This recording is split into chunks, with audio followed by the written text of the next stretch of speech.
The invasion begins with a focus on New York being defended by Curtis Stryker and his partner Kabal. Kabal is established as having joined the NYPD after leaving the Black Dragon and hasn't received his burns yet. Stryker, a character that has never been well liked by fans, is actually quite cool in this game thanks to some genuine effort by the developers, an actual chance at characterization through dialogue, and a solid vocal performance by Matthew Mercer.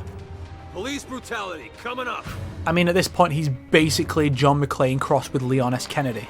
It's fucking cool. Stryker wins.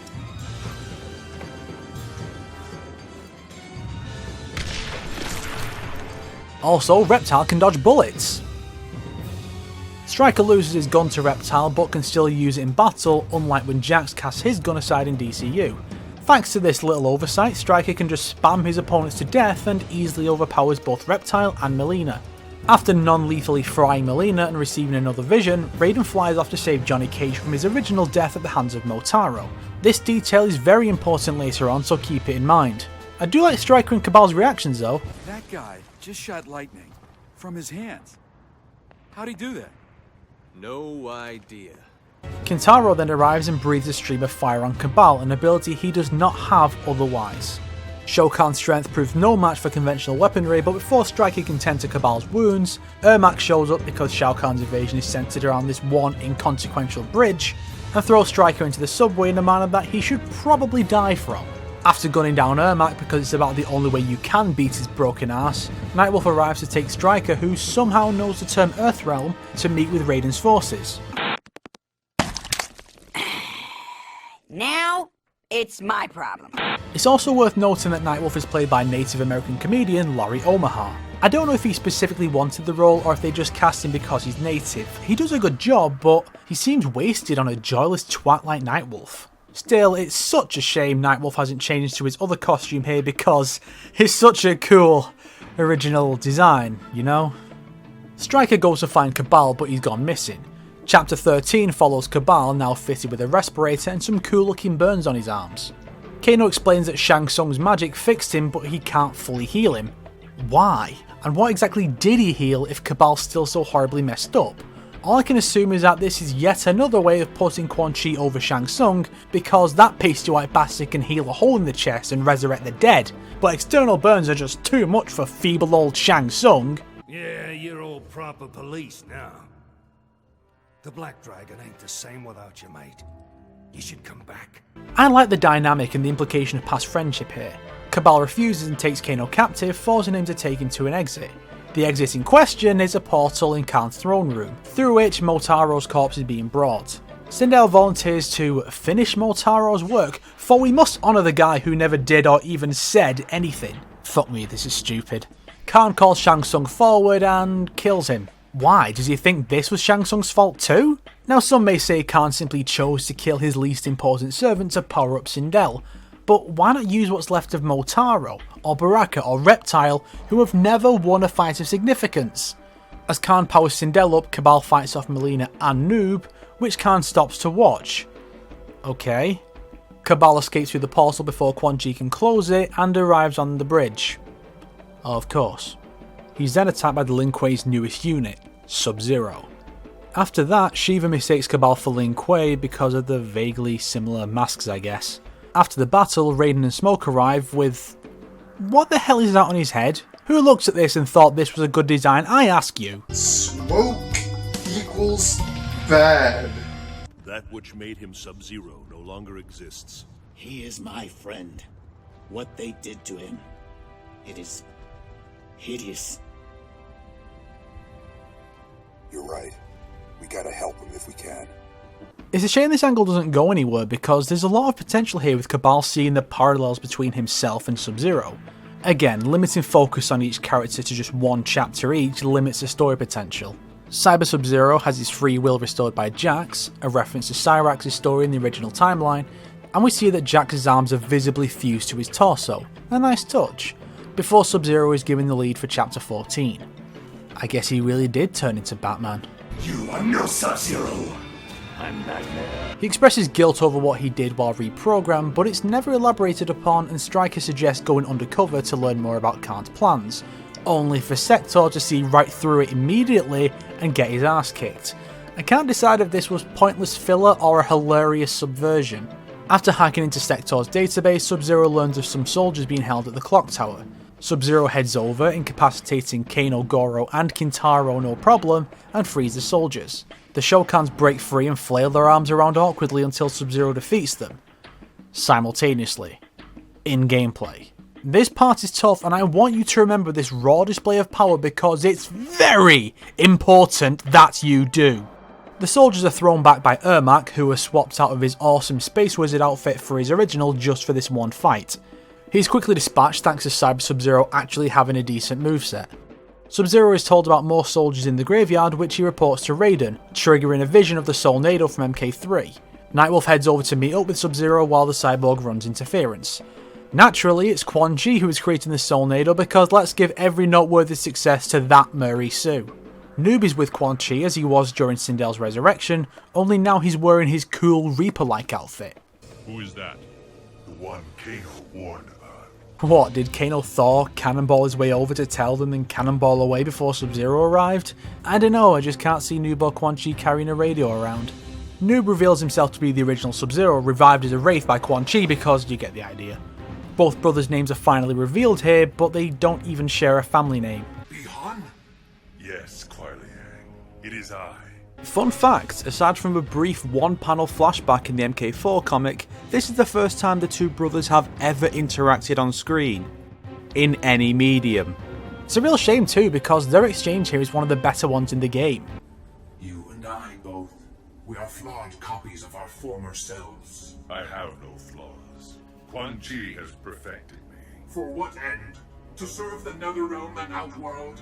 It suits my purpose. But brother, We share blood. We are not brothers. Then I will not regret your defeat. That's the tragedy of this game. There are some genuinely great moments, but they're so heavily overshadowed by a mountain of terrible ideas. It's like the Star Wars prequels. Yeah, I fucking went there. Nightwolf arrives as the Soulnado is completed. Go! Your soul is not safe! How is yours safe if the cyborg's isn't? Oh, it's because you're one with the spirits and all that shit, okay. Sub-Zero makes no attempt to save his brother while Nightwolf defeats Quan Chi and kicks Noob into the Soulnado, corrupting and destroying it. I guess. Sadly, I'm aware that my awesome idea of Noob escaping into the void and becoming the Elder Gods champion as Scorpion did in the original timeline, and being purified into a Sub-Zero Noob hybrid did not come to pass in the game's sequel, because that would diverge from the original timeline in a cool way rather than a ruinous one. Nor sadly does Quan Chi go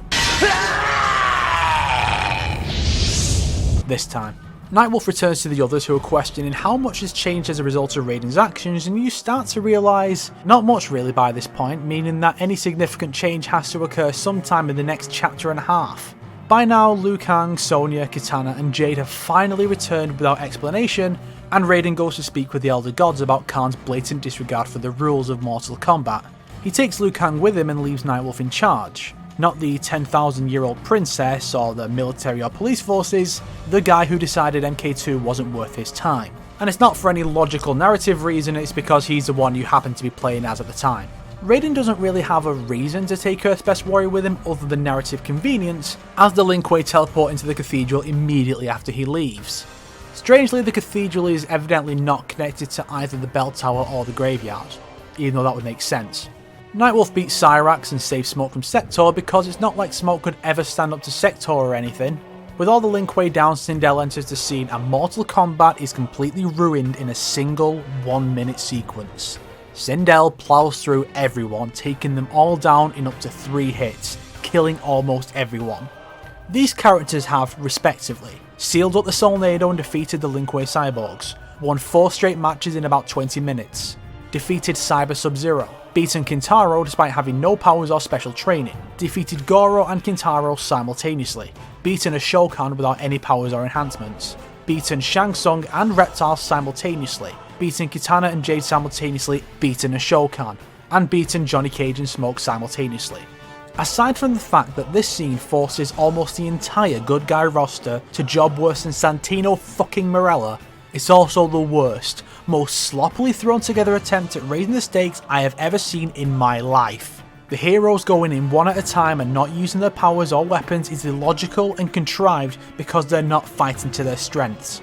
and Shang Tsung's power alone should not be enough to give Sindel an edge of this magnitude, especially since Shang Tsung is degraded to the point of being a complete joke in this game, and he has never been known for his physical prowess, but for his mastery of sorcery.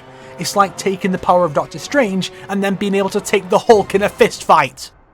If you had to kill off most of the heroes, why couldn't the deaths have been spaced out more across the story? Let Kitana be executed or have Jade die to save her. Have a few of them die in the tournaments or the invasion. Have Smoke be killed by Sector and one or two others die in the ambush.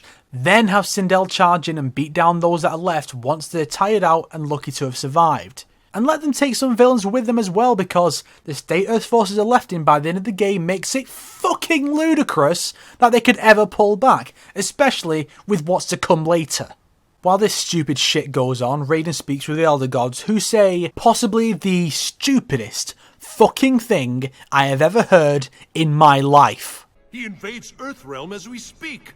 Invasion is not itself a transgression. It is the merger of realms that is prescribed. You heard that right. The Elder Gods, who established the Mortal Kombat tournament to prevent realms from being invaded by Outworld without a fighting chance, the violation of whose rules is considered a transgression serious enough to evoke the wrath and intervention of the Elder Gods, just now said that invasion is legal, but merging realms is not. You can't just change a fundamental fact about your franchise's setup like this. The entire focus of the franchise's story has been completely disregarded to accommodate this abhorrent plot and its stupid bloody twist at the end. A commenter on the original review suggested that the idea ties into the series' creation myth as established in Deception, that the Elder Gods defeated the One Being and split his body into the realms, and that merging the realms will restore the One Being. They propose that this is the reason for the change to the rules of the tournament, as it's more about stopping the One Being than Shao Kahn. While it's certainly a possibility, I doubt this is what the devs were going for. For one, they don't even mention the One Being in the game, and instead present the ultimate threat of Armageddon as being Shao Kahn's victory rather than the One Being's return or the collapse of all existence. And even if we were to accept this, Kahn's invasion is intended to lead directly into a merger, which the game seems to indicate is actually happening simultaneously as a result of the invasion. The Elder Gods won't step in to prevent the thing they set up preventative measures to prevent, but they will step in if he succeeds in doing the thing they want to prevent. It's like if the police refuse to stop a murder attempt they're aware of, and only step in once the victim is dead. The Elder Gods leave somewhere, it's like storming out of your own house when you have guests, so Raiden and Liu Kang return in time to witness Nightwolf sacrifice himself to kill Sindel, because he's a Merisu now too. Kitana is able to basically confess her love to Liu Kang before she dies, meaning only Johnny and Sonya survive the encounter because there's a massive bias towards MK1. Liu Kang has lost all hope in Raiden, who leaves to form an alliance with Quan Chi because of course Quan Chi is the only possible hope for Earthrealm. Chapter 16 sees Raiden meet Scorpion, who is wearing the dumbest set of armour in the world and who I had completely forgotten was even in the game by this point the first time through. After the fight, Quan Chi appears and Raiden, desperate, offers the souls of the dead Earth warriors as payment for Quan Chi's assistance. I've seen a fair few people expressing disgust at Raiden for this, and I do see it, but the idea is that Raiden is losing hope and he's desperate to find any way to fight off Khan, even offering his own soul as well.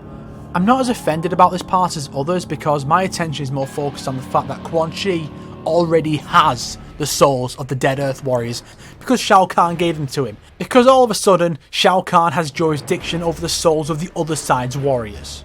I also have to question how Quan Chi is able to revive people as spectres, wraiths, humans or revenants, and why he doesn't just pick the best one and stick with it.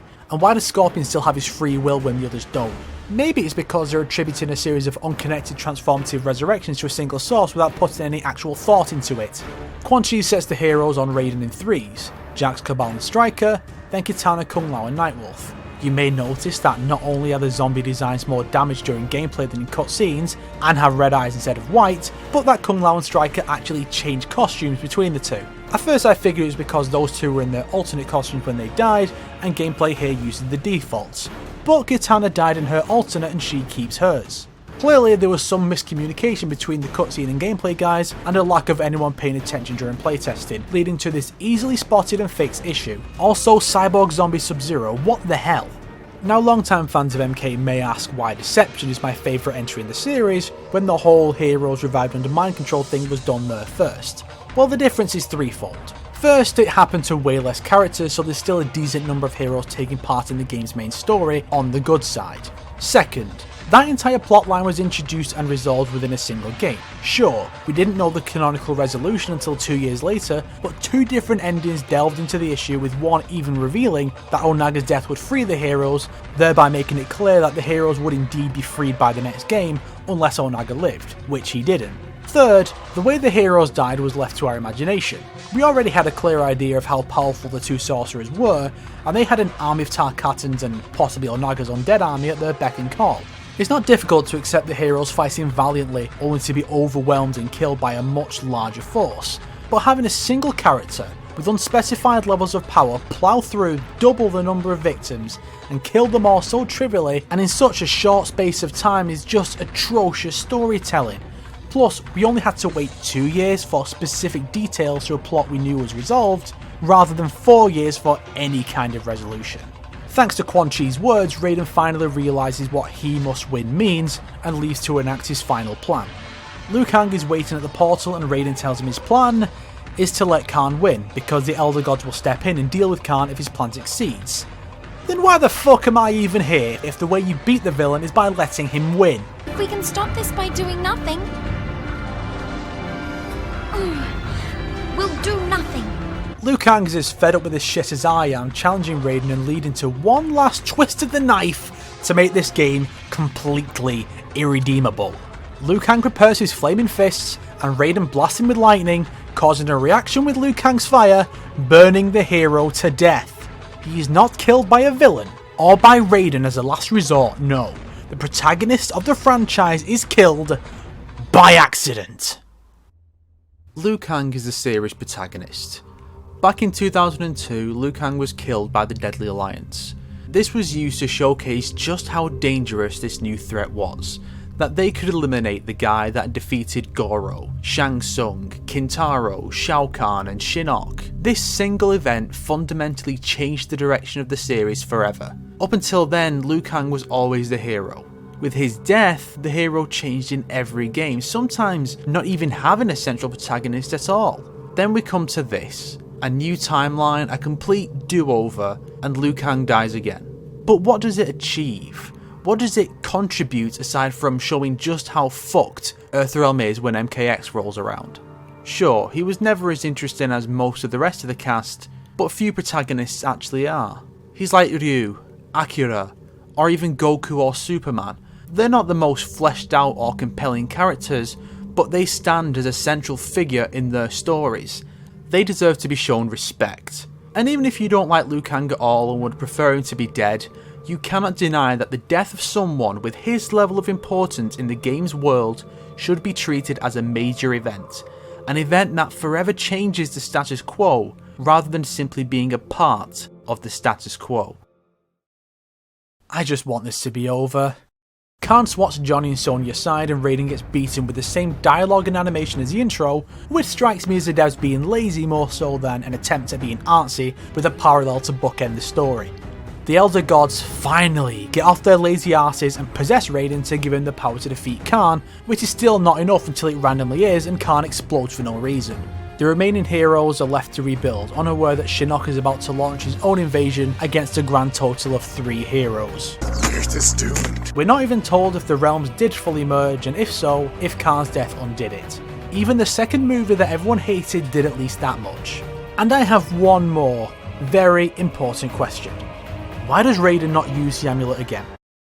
It's never indicated that he can't. In fact, when Khan dies, the amulet repairs itself from its shattered state. They could have easily had the amulet break as things change, rather than as they didn't, then shatter once the timeline was averted. I get what they were going for. If Raiden fails to avert Armageddon, he won't get a second chance. But it makes way more sense to let him have infinite chances until he gets it right, rather than leave it open to be used again without him actually doing so. Or have it break after one use either way so that you keep the high stakes, and also justify why Raiden doesn't use it now, and why he's never used it before. How did they not put at least that much thought into a plot device around which this entire story revolves?